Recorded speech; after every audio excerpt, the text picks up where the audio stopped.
An image dated 1900 shows a young Native American mother rocking her son. The setting reveals the final years of the conquest of the West, when many nations were adjusting to new boundaries. Her clothing, adorned with beads and fringe, highlights artisanal skill inherited through generations. The tender gaze confirms the persistence of family bonds and rituals, even under external pressures. In 1875, William Henry Jackson photographed 4 brothers of the Chiricahua band, Pawnee, during a joint expedition surveying the American West's railroads. The image underscores kinship, social standing, and ceremonial attire, at a time when the Pawnee served as guides for the U.S. Army and were re-evaluating alliances after conflicts on the Great Plains. In 1882, at the height of the Great Plains transformation by railroad expansion and buffalo hunting, William Alma's camera captured an Arapaho mother and her son. Their traditional clothing reflects an economy based on hide and trade with settlers, while in the background one glimpses the expanse of prairie that, a few years later, would be designated as reservations. The image, dated around 1900 in the then province of Alberta, documents a moment of cultural contact in Western Canada. It depicts 2 members of the Blackfoot, a Great Plains people whose buffalo hunting routes traversed what is now Canada and the United States. At the beginning of the 20th century, railroad expansion and encroaching settlers were altering their territories and way of life. Kamehuevi children, born at the turn of the 20th century, appear in the arid landscape that shaped their daily life. They belong to the southern branch of the Paiute, who traveled the Mojave Desert and the banks of the Colorado River in areas that are now Arizona and California, gathering seeds, hunting small game, and passing on knowledge about scarce water and seasonal roots, the basis of collective survival. In 1891, at the end of the 19th century, the Pine Ridge Reservation in the Great Plains of South Dakota was still feeling the impact of Wounded Knee, 1890, and the Dawes Act. In this context, the Sioux chiefs Two Strike, Crow Dog, and High Hawk led the Oglala in organizing camps, distributing federal rations, and holding councils that determined hunts, alliances, and appeals to courts in Washington. In the 1916 image from the Rosebud Reservation, South Dakota, Chief Black Bull emerges as a crucial leader of the Sikangu Lakota. Amid the pressures of the early 20th century, he convened councils, preserved rituals such as the sun dance, and mediated internal disputes.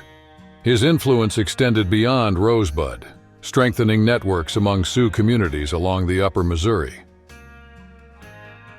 On the Little Bone Reserve near Grenfell, Saskatchewan, Chief Cree Pipichus had led the Sakime since 1884, the decade following Treaty 4 of 1874, when the Crown sought to regulate prairie settlement. Between visits from federal agents and the arrival of railway tracks, he negotiated supplies, defended lands, and upheld rituals that sustained his people's identity. In 1903, now elderly and celebrated by the U.S. press, Nez Perce leader Joseph posed in front of the camera in a Seattle studio. The image encapsulates decades of resistance. Since 1877, he had led long marches to evade the Army, lobbied in Washington for a return to the Wallowa Valley, and denounced colonial encroachment on indigenous lands. His steadfast gaze evokes hope for future generations. In 1905, at the Colville Indian Reservation in Washington State, a photographer documented a baby and a girl among pine trees on the banks of the Columbia. The scene reflects daily life after decades of forced relocations that culminated in 1872 with the creation of the reservation, where the Okanagan, Colville, and other peoples sought to preserve family bonds and knowledge in the face of American expansion. Around 1900, in the dry lands of northern Arizona, a Hopi mother and daughter maintained the ancestral routines inherited over centuries. In the pueblos, they planted blue corn, shaped pottery, celebrated dances in honor of the Katsanam, and followed the agricultural calendar that guided the community. Settlers' trails and the Santa Fe Railroad already cut through the desert, but the family preserved the traditional order. In 1911, when the Piegan were feeling the end of the buffalo herds and the imposition of borders by the U.S. and Canada, the pledger stood out. A link between generations, he led ceremonies, recounted Blackfoot hunts and alliances, safeguarding stories and values. His leadership emerged after treaties that restricted hunting and solidified the reservations, making his voice decisive in preserving the language and the sun dance. In the 1920s, when railroads and rural expansion intensified contact between native peoples and settlers in the U.S. Northwest, Chief Joe Lamoose, nicknamed Flathead, stood out as a central voice for his nation. He took part in assemblies, mediated conflicts with authorities, and articulated demands for land and resources, ensuring internal cohesion in the face of social and economic change. Montana, 1920. Stumphorn, leader of the Northern Cheyenne, lifts the rifle captured on June 25, 1876, at the Battle of Little Bighorn, when Lakota and Cheyenne alliances defeated Colonel Custer's 7th Cavalry. 44 years later, the weapon remains testimony to indigenous resistance in the face of North American colonial expansion and reaffirms Stumphorn's prestige within the community. In 1885, in the White Mountain Range, the Apache scout Penaltish, called Zoc, guided troops and caravans through Arizona's canyons. He took part in the final campaigns of the Apache Wars, knowing ancestral hunting trails, hidden springs, and lookout points used by Cochise and Geronimo. His keen vision anticipated ambushes and kept generations of experience alive. A young Chiricahua Apache wears ceremonial attire that echoes centuries of resistance in the American Southwest. Beads, shells, and geometric motifs mark migrations, alliances, and conflicts of the 19th century. Pendants symbolize kinship and spiritual guardianship, recalling the memory preserved after the 1886 surrender and the years at Fort Sill, where the community reorganized. A young Kiowa wears ceremonial attire that, since the 19th century, symbolizes the cultural resistance of the nation on the southern plains of the U.S. Embroidered geometric patterns denote lineage and hunting feats. Glass beads, brought by trade routes in the 1830s, reveal intertribal contacts and exchanges with settlers. Each piece sustains collective memory and ancestral knowledge. At the end of the 19th century, an Apache warrior stands silently, wielding bow and arrow, instruments central to the lives of southwestern nations.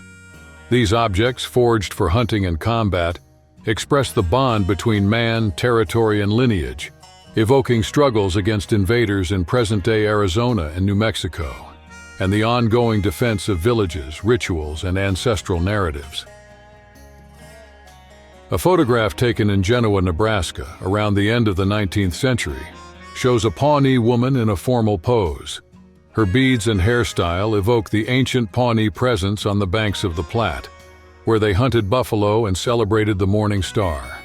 The scene connects the land ceded in treaties of the 1870s to the cultural vitality maintained by the nation, now based in Oklahoma. Around 1900 in Arizona Territory, two young Apache women apply themselves to the age-old art of basketry. Seated on the ground, they work yucca and willow fibers into complex geometric designs that, for centuries, have held food and clan memories. The firm weaving reflects wisdom passed down by elder women and sustains the people's identity in the face of changes in the American Southwest. An image from 1900 shows a young indigenous girl of the original peoples of the United States. Her hand-woven, bead-adorned clothing expresses traditions transmitted through generations. On the dawn of the 20th century, such communities dealt with railroad expansion and the fixing of new boundaries, preserving rights, language, and a subsistence economy tied to the land. In 1905, Ute leader Buckskin Charlie posed in Colorado displaying a peace medal, a symbol of the negotiations that, since the 19th century, marked contact between indigenous nations and the United States government. The insignia, granted after treaties, illustrates the phase when chiefs sought to secure territories and rights amid Anglo-American expansion, reflecting post-Civil War alliances and tensions. A photograph taken by Carl Wernz in the early years of the 20th century shows a young Hopi woman in the village of Mishongnovi, Arizona. The scene illuminates indigenous daily life during America's industrial turn. Her distinctive hairstyle marks the transition to adulthood, while her dark mantle highlights ancient textile techniques maintained despite colonizing pressure. The photo from 1899 shows Song, a Pueblo man from the Rio Grande Valleys, in ceremonial dress. At the turn of the 20th century, after 4 centuries of Hispanic-Anglo contact, the Pueblo peoples maintained kivas, dances, and communal agriculture, resisting the pressure of territorial New Mexico. The image captures an instant when identity and ancestral practices still shaped indigenous daily life. In the 1890 photograph, Tzu Che, also called Mrs. Minnie, appears among members of the Laguna Pueblo in New Mexico, a few years after railroad expansion integrated the region into the United States. Clothing, ornaments, and the communal setting reveal ceremonial practices, subsistence farming, and family bonds that sustained the village at the end of the 19th century. In the 1910s, with New Mexico newly admitted as a state, railroads and visitors drew photographers to the Taos Plateau. In this scene, a Pueblo family wears ceremonial and utilitarian garments, lined up in front of an adobe dwelling. The composition reveals domestic organization, familial ties, and the continuity of agricultural rituals inherited from ancestors.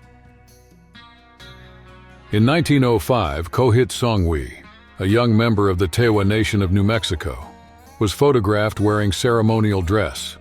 The scene, captured at the height of railroad expansion in the Southwest, shows how the Pueblo preserved ancestral rights even amid economic and demographic pressures. On the threshold of the 20th century, after centuries of Hispanic-American contact, such practices reinforced identities before new territorial authorities. In 1905, nearly 4 decades after the traumatic Long Walk, Dine horsemen advanced through Tessacad Canyon on lands now in Arizona. The group sought grazing routes, guided by ancestral memories, while the desert sun beat down on the rocky bed. The dust raised by hooves marks the Navajo's ongoing effort to preserve territory and ways of life. In 1915, on the arid plateau of the American Southwest, a Dine woman kneels at the edge of a winding creek to fill hand-molded clay vessels. The gesture, repeated each dawn, highlights the female role in water management at a time when herds, gardens, and families depended on the seasonal flow of waterways in Navajo territories, newly delimited by the federal government. In the 1902 archives emerges the figure of Geronimo, leader of the Chiricahua Apache. Born in 1829 in what is now Arizona, he led campaigns against American expansion in the Southwest. After his capture in 1886, he became a symbol of indigenous resistance. His 1902 image evokes the final stage of the Apache Wars, when boundaries and cultures were being renegotiated in the West.